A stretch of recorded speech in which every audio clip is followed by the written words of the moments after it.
What's up? Welcome back to Wiffleball Weekly. I'm your host, Barry McCockiner. We have a great show lined up for you today with the announcement of the All-Star rosters. But first, I am back with Brooks. Brooks, how are we doing today? What's up, Barry? I'm glad to be back after missing last week. Can't wait to get down to this and get the All-Star game rosters out and just talk about wiffle This is an exciting week and a lot of things to come. I'm looking forward to it. All right, before we get into the All-Star roster, I just want you to break down every team for me, go into what you like and what you don't like between the 69ers, the Semi-Pros, the Panty Raiders, and the Blue Ballers.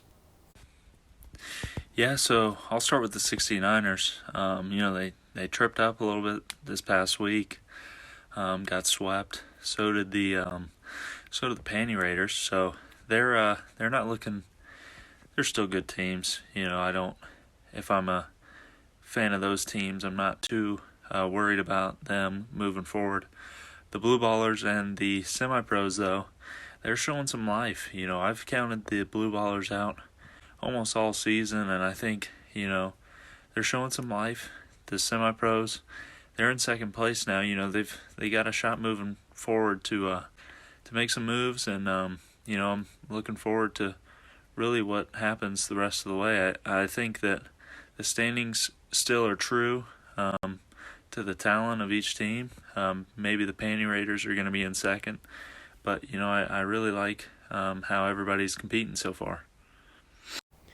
Yeah, like you said, the 69ers and the Panty Raiders did come out and get swept last weekend in their series, and which was surprising because they were sitting at 1 and 2 in the standings. But like you said, I don't think it's anything to worry about. I mean, both of the teams just didn't really show up, and the Blue Ballers and the Semi-Pros happened to play good wiffle ball that day. And anything can happen in this league. All the teams are pretty even. But I want you to talk about Wesley's debut. Obviously, people thought he was going to do a little better than he did. Jacob didn't do well. Cole wasn't really there at the plate either. The 69ers just didn't play well at all. But the Wesley debut, I want you to go into that and what do you think they should do as a program? Man, Barry, you see this. You see it. I know you see it. The 69ers jersey. But listen, Barry, they're going to end up being fine as the season goes on as an organization. But I think that the Wesley, it's his first game of the year. He hasn't seen the ball. He hasn't been able to make adjustments at the plate. He's going to be just fine. The only thing that maybe I've been hearing around the league that possibly Jacob might be on the trade block. I won't believe that until something gets more information to me. But as a whole, I think that the 69ers are going to be a great contender and end up being great for the league, and I think they're going to be just fine in the long run, and I still like them, obviously, to win the championship. Yeah, I think everybody's heard trade rumors, but the manager, Cole Howard, hasn't made a move, so as of right now, nothing's going on, but who knows what the future holds, maybe with every team. But now to the home run derby. Obviously, the 4 contestants are just the 4 players with the most home runs right now. It's Cole Howard with 21, Josh Fowler with 13, and then Reese and Connor both have 11. So they're all in the home run derby. Who do you think's taking home the home run derby trophy? My money's on, Perry. My money's on probably either Cole or Connor. Just knowing the raw power that both of them have, that's my first pick. Obviously, anything can happen when you're hitting balls over the fence, but that's who I like, and I'd really like to see a great competitive and fun event. Yeah, I think anybody in the derby has the chance to win it. Obviously, they all know how to hit absolute bombs, but I actually have Josh Fowler. I think he's going to win it. He's the hottest hitter right now in the entire league. Kid's stats are insane. Hit 4 home runs in the last series. So I actually have Josh winning that in my personal opinion. But now, the moment you guys are waiting for, we have the All-Star rosters. So with the first team, this team will be wearing white jerseys. Any white jersey of their choice. The first player we have is the manager of the semi-pros, Reese Amos. Reese is hitting 462 with 11 bombs and 29 RBIs, 20 runs scored. And then on the mound, he has 27 and a third innings pitched. He's got 50 Ks and a 3.07 ERA, sitting at 6-3. Obviously, he has the second best pitching record in the league. He's the main source of production both on the mound and at the plate for his team, so an obvious choice here. The second player on the white team is manager of the Blue Ballers, Matt Moss. Matt's hitting 427 with 9 bombs and 28 RBIs, 23 runs scored. And then on the mound, Matt is sitting at 1-3 with 20 innings, 23 Ks, and a 4.05 ERA. He's also a big part of his team, obviously. A manager he should be. Well deserving of the All-Star game. So with the second choice, we have Matt Moss.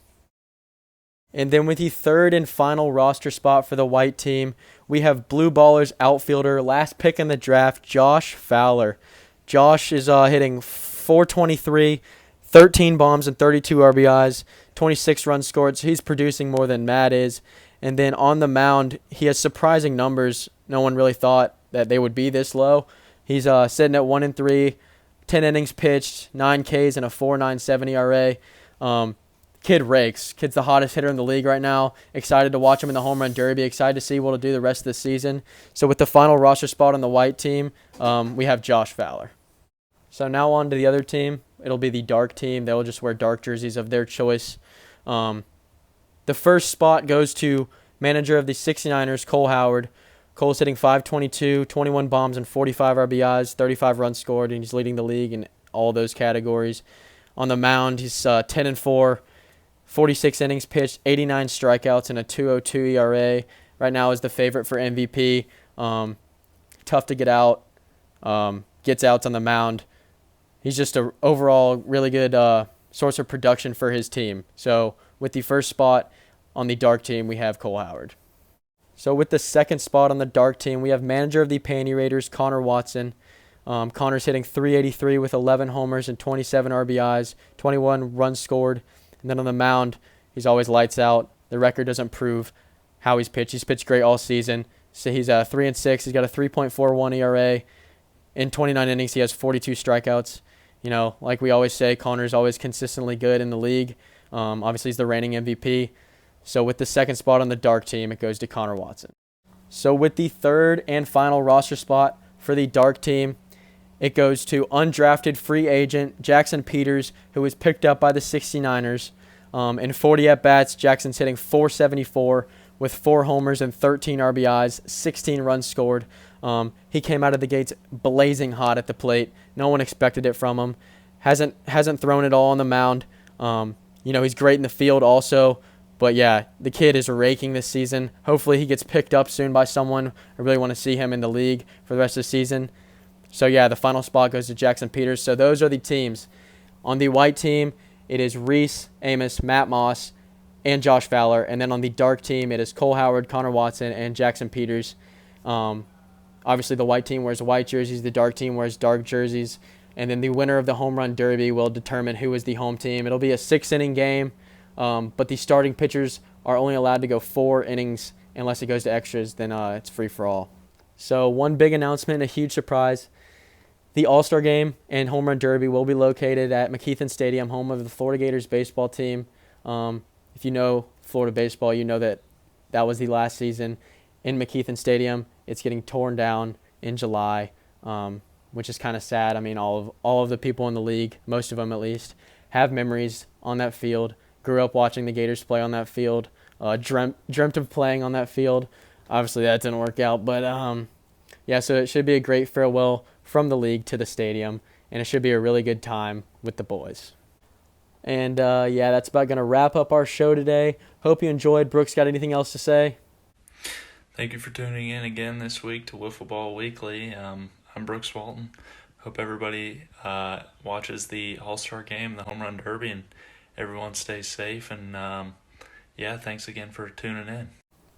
All right, well, you heard the man. Stay safe. Like the video. Smash the subscribe button if you haven't already. No sports on, so you might as well tune into this while you can. Looking forward to the All-Star Game and the Home Run Derby this weekend. Should be a fun event. And yeah, we'll catch you next week. I'm Barry McCockiner.